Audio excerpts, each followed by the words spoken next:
Sad Money Boy! Hi, Sad Money Crew. I have a question for you about my job. So basically, I started my job about 3 months ago, and I am already completely mentally checked out. It is not a great workplace. It's very toxic for my manager, who's always micromanaging us and giving us tasks that are actually not part of our contract, what we're not supposed to do, to working with an alcoholic that, he does his best when he's sober for about 15 minutes. So I have made a plan. I'm like, I can't control the environment, but I can control the way that I approach it. So my question for you is, when should I leave? What do you think is a good amount to have saved up before I bolt in the night? Because I want to leave, but I want to have more than a knapsack over my shoulder. I want to have a small nest egg, and that way, if I go, I don't feel like I'm completely assed out. Any help would be appreciated. Thanks so much. I feel like I'm the expert in this one. Yeah, you want to go first? Yeah. Yeah, 3 months is about all you need to get unemployment from what I... Yeah. Well, that's not true. That's in California. Let me do the New York unemployment. You need to be at your job for at least 2 quarters. So the new quarter just started in June. That's right. So you need to be there at least until December Yeah. to get the unemployment. Don't worry. That's what I'm here for, ladies and gentlemen. Cooking. So you got to stay until at least Christmas. Yeah, at least Christmas, you'll be good. And then on Christmas, that's when you can come in there and you can hit him with your Jerry Maguire speech. You know, whatever you've been saving up, guns a-blazing, let it out. If your boss is an alcoholic or someone you're working with is an alcoholic, just give them more. Give them more alcohol.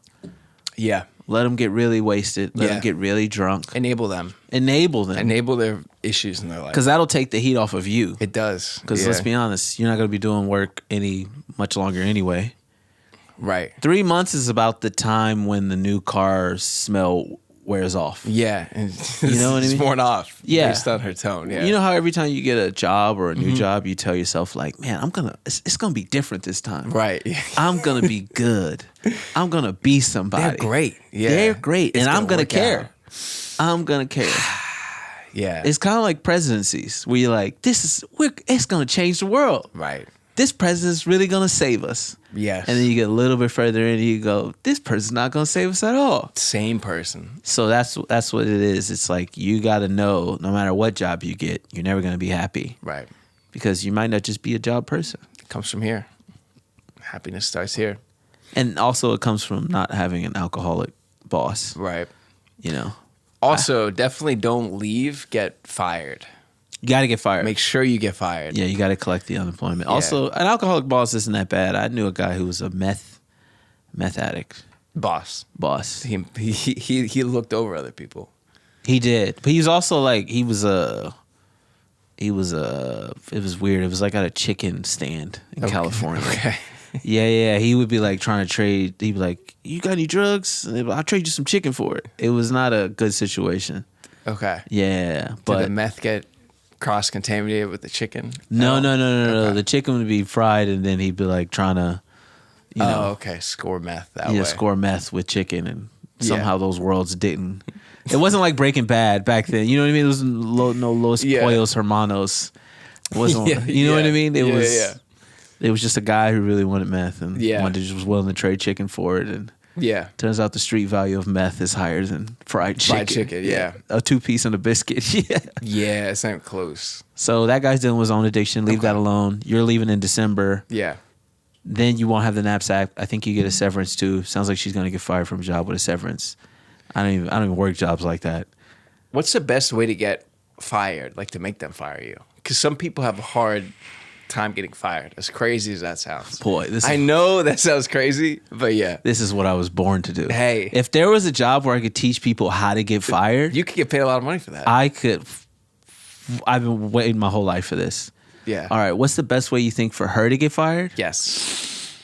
Yeah. Because she said she's going to quit, and she should not quit. Or she said she's going to leave. Long-term COVID. Long-term COVID. Long-term COVID.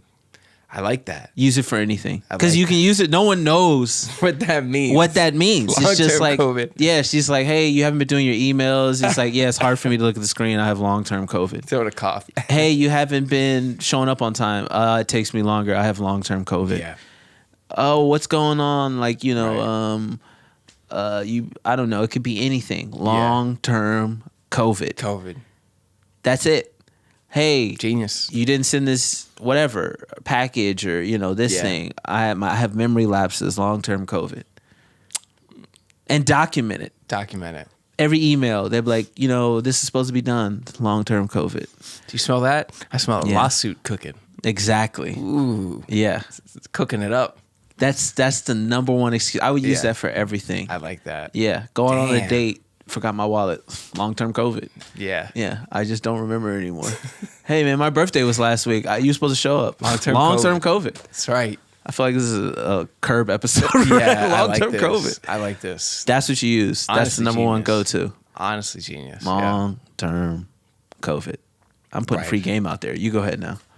That, deny, maybe try to throw in, so a female caller, call them sexist, really try to throw that on them, twist the knife. Yeah.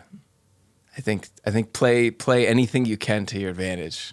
But I like long-term COVID. I think that's perfect. Anyone can use that. Children can use that. I forgot my homework. Long-term COVID. Yeah.